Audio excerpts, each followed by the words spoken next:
Hey guys, I welcome you all to this video. I am Kanika Khetan and I am today representing here Jashna Events.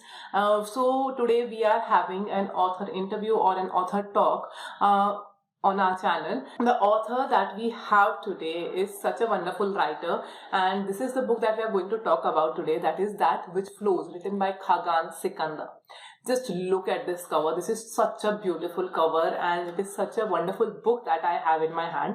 So this is a sort of travel blog where the author is talking about the various travel adventures that he had during his travel experiences, and he travels to three major countries and has a wonderful story written. I loved the writing style of the author as well as the way he observes the thing and the way he accepts the changes from his own culture and from something which he had inbuilt in him from the very childhood. So it's very difficult to change from what you have been brought up like and what you are doing today, and that's what I think make this book a memorable book. The book is divided into three parts. The first two parts are fun and the third part is something which gives the closure to the author about his journey, about his life learnings. So I am so excited for this interview today. Without any ado, let's welcome Khaqan Sikander sir on this interview, and I hope you will have fun with us in this particular session. So stay tuned with us, and I will really like to apologize to you for not having the video of this particular interview. You will find the audio session recorded further. So let's start with the interview. I welcome you with my whole heart to this interview. I am so glad that I could meet you. I just got this book of yours, That Which Flows, and I tell you, it is a wonderful book. And I'm hosting this interview today, and I tell you, it's my complete personal bias. I followed them because this book was so wonderful. So we will continue with the questions here with him. So first of all, I would like to congratulate on this you on this book. Plus, on this cover, I really loved this one. This is such a beautiful cover, and I could see you flowing through this. There are I can see 3 to 4 individuals here. In addition to that, there are many cities, and there are the names of the cities and the people you met or the places you saw. So this is such a wonderful cover. What are your thoughts behind it? How did you choose this cover? So first of all, thank you for inviting me. It's a pleasure to be here, and I also appreciate your enthusiasm regarding the book. So with respect to the cover, I have to give you a disclaimer. Actually, complete credit to my publishers and cover artists that did the cover. I had practically no input in designing the cover. What I did was that I kind of pointed them in the direction whereby, if you notice the title of the book, it's called That Which Flows, right? And then the Right, first saying, in the book, it's an analogy about water. So a water body that flows, is fit to drink. So right, the definition that I gave to was that, let's play with the body of water. And the pictures that you see on top of this cover are essentially depicting different chapters or different events in this book which are flowing through this body of water. As you probably have read in the book is about evolution. So just like water that flows, us human beings should also flow and evolve with time, and that's the right. central message of the book. Right. Yeah, that's the thing in this, that you visited different places and you gave out your experiences in this one. Actually, I am a fiction reader, and there are very few non-fiction books that I go with. And this is, I think, the third or the fourth non-fiction that I have picked up. And I'm really glad that I did that. So, going with your experiences, it is very difficult to visit those places and visit those events in the past, which you have felt like so deeply. So, what prompted you to publish it and to revisit them and to go with all this process and to give out a book? Yeah, so by the way, I'm also a fiction lover, right, myself. Oh, uh, that's so great. Yeah, and you probably notice the reason probably why you enjoyed this book was that it's written like a novel, right? It moves Right, like yeah, a fiction novel, right?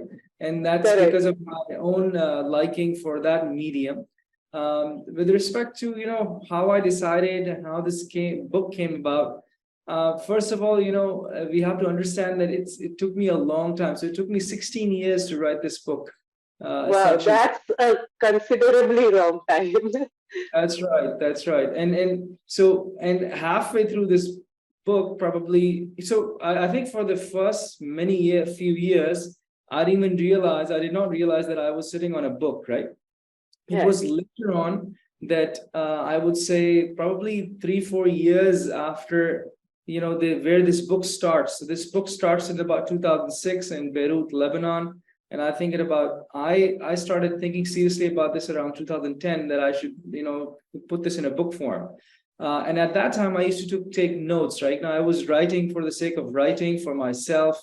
It was more to process these experiences, because as you saw in the book, what I was experiencing, I soon realized was, something extraordinary. It's not ordinary. It's not, something that generally people get to experience. And, one thing led to another, and, therefore came the book.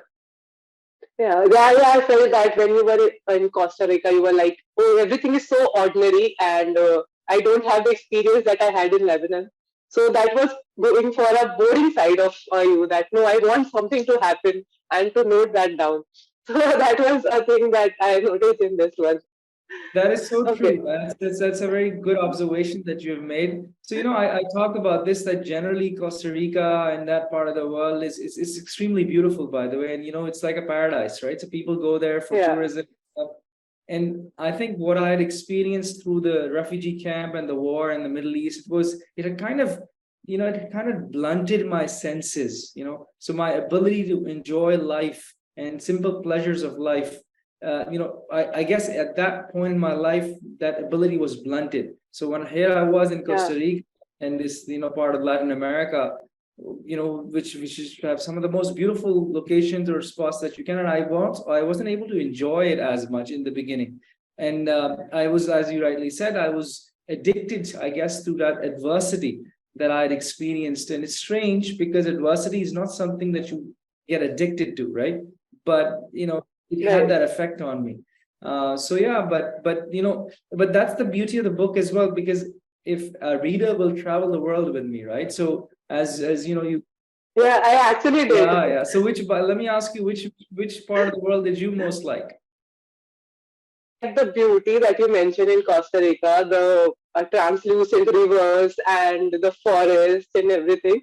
So I recently went to a small trip in India. So I was like really into that mode. So I enjoyed that thing. And then there was Paris. It was such beautifully explained. And so it was also a thing which I have put in my list, that I want to go there and visit those places. And once I will experience that thing. Definitely. So you see, I mean, it's so if I were to explain this, so this is a travel memoir, right? So the travel is of two kinds. So the one travel is that we're talking about. It talks about the extrinsic travel, which is from place A to place B. So from from the Middle East to Latin America to Europe to Africa and back to Asia, right? Where I started from. So that bit, for a travel logger or somebody who enjoys travel will travel the world with me. The other is the intrinsic travel, right? So that travel is a travel within myself or within oneself, which is, travel from one's former self to one's current self, from one's current self to one's future self. So for this kind of travel, you don't have to go anywhere, right? Everyone is traveling without realizing that they are. So this book basically combines these both types of travel. And so it depends on the reader, what kind of reader, it is being read by, and you will enjoy both. So truly said. Actually, the thing is, what we have a common saying, that book is something which you can read and you do not need to put your feet down to travel the world. So that is quite an extensive places that you have been to in this book. So another thing is, when you were studying in the US and you were looking for projects, so why did you pick Lebanon as your first project? I mean, there is a refugee camp and you are going for a difficult phase. And then as a student, if we say first year student, we are mostly into looking for some excitement or looking for some good way crowds or something like that. So why did you choose a refugee camp? What were your thoughts behind it? Yeah, so that's a good question. So first of all, I often say, we don't choose life, life chooses us, right? So Yeah, it kind of worked like that, So Lebanon, I didn't choose Lebanon, Lebanon chose me, right? So first of all, right. uh, the second thing was what I was on the lookout for. I remember even at that time that I was trying to burst the bubble that I had been in, throughout my life, right? So bubble that has to do with comfort. So when we're in our comfort zone, we're in our bubbles, and I wanted to break that, right? But I did not realize that I'll break it so, how shall I say, Differently. chaotically, and then so Right. explosively. So, but and the reason this came about was, now that I think about it, that actually, so I was writing to many places, right? I wanted exposure, and this is a place that got back to me, which is, I guess, fate conspiring with my choice to land me there.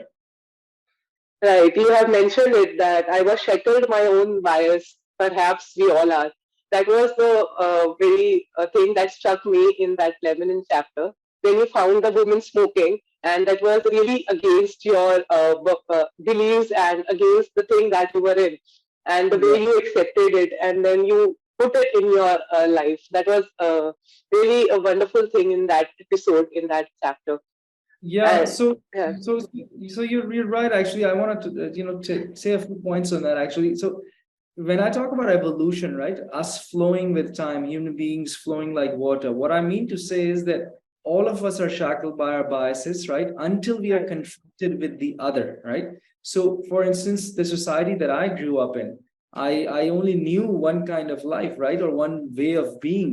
And it's only right. when I traveled and stepped out, I was like, okay, no, there's so many other ways of looking at this world, and it rounds you as a person, right? So that's evolution, right? And throughout this book, this is that intrinsic journey that is happening, that you probably experienced, that young boy transforming into a man and imbibing all of these other, cultures, concepts, and basically evolving as a result, Yeah, completely. And that's the whole message of the book. yeah, that's mentioned in the last chapter. So we would really love to see what you wrote down in the last chapter, and you are planning for your second book if you are, and if you are not, please do. And we will love to see that how a boy turned into a man and what is your story behind it. That was really a beautiful end to the book. Yeah. So another thing is, you mentioned that you developed your love for reading after the Lebanon chapter, that now you are trying to read many things, and mostly they were languages. So, what is your favorite genre, and what is something that you picked up from there? That this is what I want to research about. So, so Lebanon really, yeah, it was like a dissection, like it dissected me, right? So, for example, I don't come from particularly a very educated or a, academic family, right? So we were the first generation to go to college. I was never around many books, I wasn't a big reading culture that I was surrounded in, but when I came back from Lebanon, this curiosity, took root in me. And then I have to give credit to the U.S. here. I often say that U.S. has some of the world's best education systems and institutes in the world, right? So it allows for exploration and freedom. So I remember, spending most time, and you probably read about that, in the library of my university in Arizona, right? And I was reading everything, like devouring Right. everything that came my way, skipping classes, and did not tell when day turned into night, whatever, like I was completely on that. And I remember one book, and I've talked about that in this book as well, that one genre that impacted me and affected me very deeply was actually travel memoirs. So I remember that I got a hold of this small book. It's called The Motorcycle Diaries, right? So these are the travel logs of Che Guevara, right? So the Cuban revolutionary.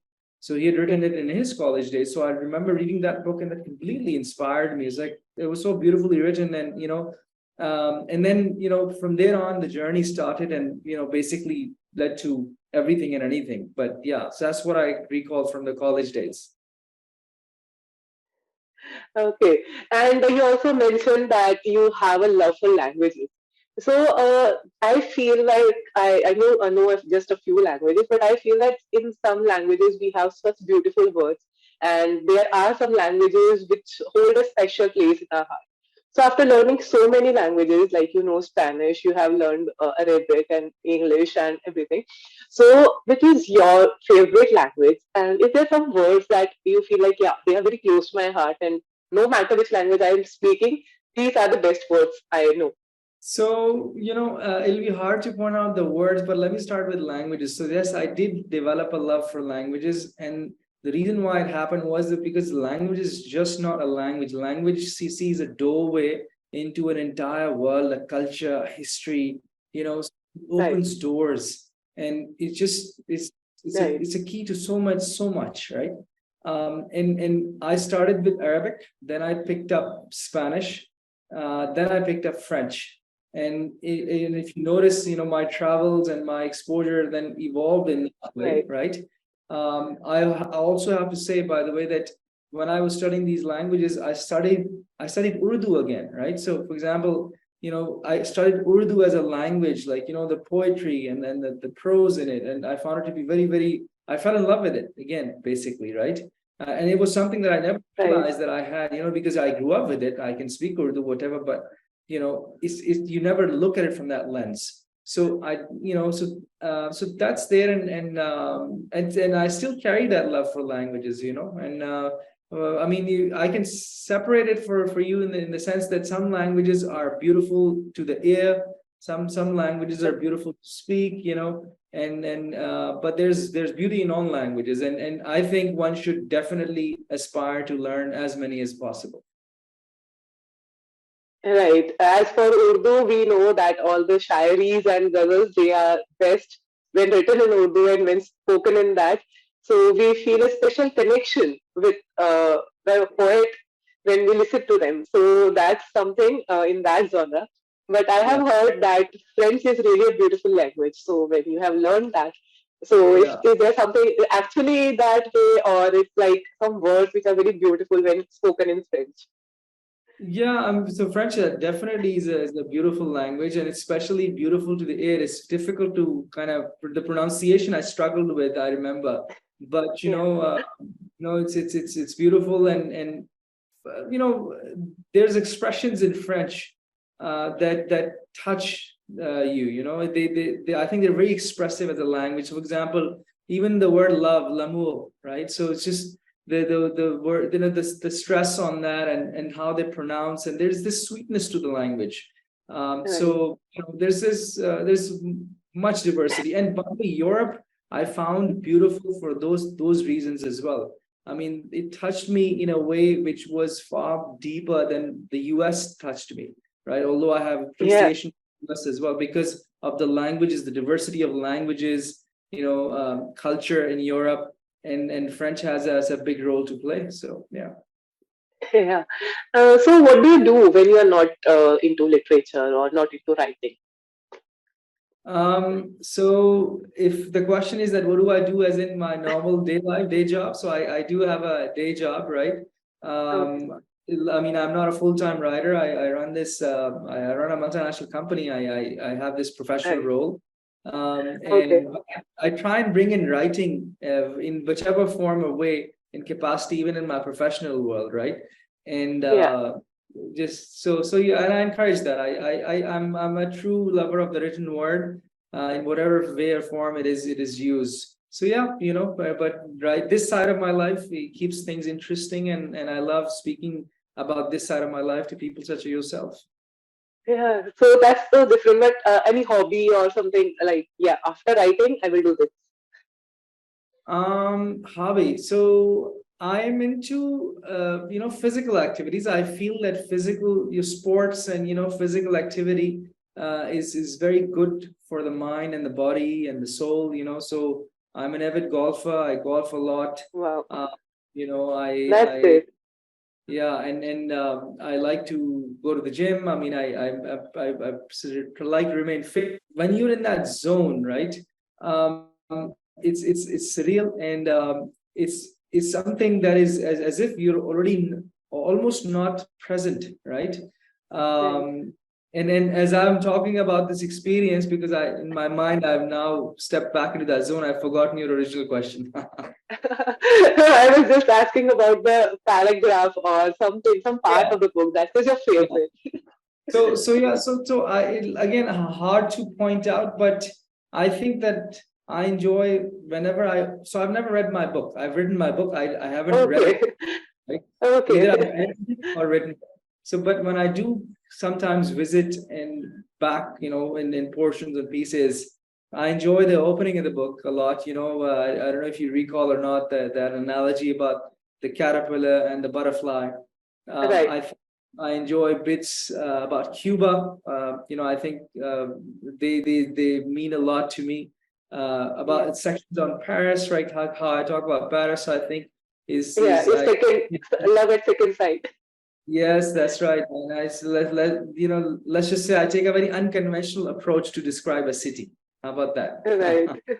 So that was really beautifully mentioned. So yeah, that's something like when we meet a place, when we go to a place first time, might be we are not able to explore it, but for the second time, yes, we can fall in love with that. That's not like yeah, wow. Paris is Yeah, a place which I have heard so much, and I yeah, think that yeah, it matches. Your description matches, and that is what is making it a top one on the list, my travel list. If I go whenever I get a chance, I will surely visit it. So yeah. that would be the thing there. Definitely, and I would recommend that you get some familiarity with French before you go to Paris. It'll enhance your Yeah. experience. It'll be good. Okay. So is there something like they don't speak English or something? This is just an off topic. They don't give much No, they thing do. to English. Or, They do yeah. speak English, but I think they're very proud of their language. Generally, you will find Europeans to be very proud of their heritage and language, and they prefer speaking in French. But I think in this day Yeah. and age, with the younger crowd and younger generation, English is a second language even over there.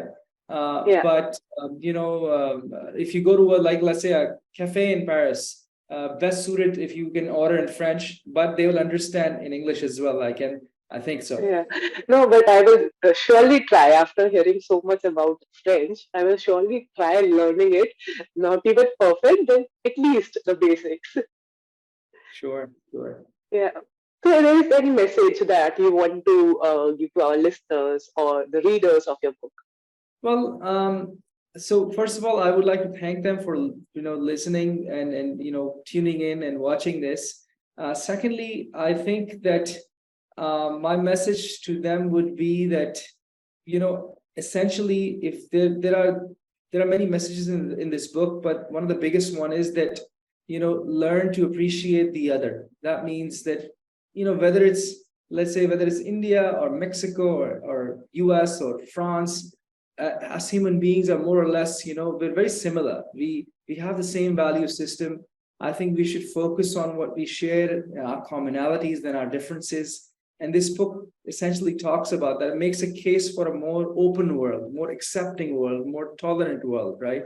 And that's the whole analogy of water, right? That if you're not evolving with time and opening as a human being and growing as a human being, just like water flows, then you will also go stale, just like water goes stale if it's stagnant. So I Right. would, encourage everyone to just live life with an open heart and an open mind, and appreciate the beauty and the diversity about this world. Yeah, actually, I also felt that. I mean, the chapters are really small, like 2 to 3 pages, 4 pages. But at the end of the chapter, every chapter, I felt that your thoughts are there in a paragraph. And that last line of the paragraph, even if you are not paying attention, you can just underline or mark that because that is something very beautifully said. And I have almost underlined in almost every chapter. Thank you so much, sir, for being with us in this interview. And I hope that every person listening to us will really love to know you as a person. This book shows what you felt during those journeys and what you had in your life. And I hope that this will bring the readers really close to this book. You will find the review of this book on every Instagram channel. So please go and check them out and do buy this book. It is a really beautiful book.